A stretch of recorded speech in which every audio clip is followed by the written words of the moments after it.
हाय guys, good morning. मी Dhanashree, BSc nursing student. कॉलेजमध्ये सध्या लेक्चरसाठी रोज जायला लागतं यार. सगळे लेक्चर्स तर होत नाही, that is a different thing, but जावं लागतं. एनिवेज मी पावसाळ्याची खूप जास्त वाट बघते, कारण रोज उन्हामध्ये जाऊन I am so done with this धुळ्याचं ऊन. काय करू शकतो, रोज मला जायलाच लागतं, ते मॅन्डेटरी आहे.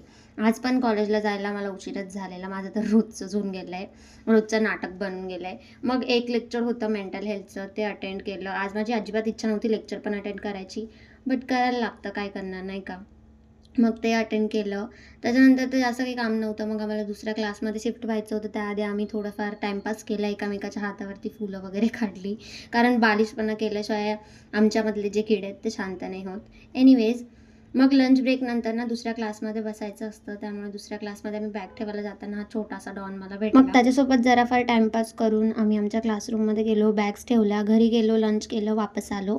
लंच ब्रेकनंतर तर खास आमचं कोणतंच लेक्चर नव्हतं. मम्मीला लवकर सोडून दिलेलं, आउटची सिग्नेचर करून घरी येताना आम्ही चहा प्यायला बसलेलो.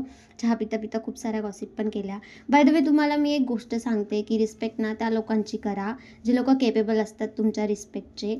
कारण जे बिनाकामाचे लोक असतात आणि ते तुमच्याकडनं रिस्पेक्ट डिमांड करतात, आधी त्यांनी केपेबल व्हायला हवं तुमच्या रिस्पेक्टच्या. तुम्ही तुमची एनर्जी चुकीच्या लोकांवरती अजिबात इन्व्हेस्ट करू नका. Live your life to the fullest. Anyways, मग मी घरी आली आणि खूप विचार करत होती झालेल्या त्या गोष्टींबद्दल.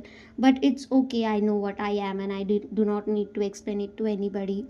घरी आल्यानंतर ना माझ्यासाठी खूप जास्त काम पडलेलं होतं. मी जाते ते काम आवरते, तोपर्यंत तुम्ही मला फॉलो करा. Anyways, thanks for watching. Bye bye.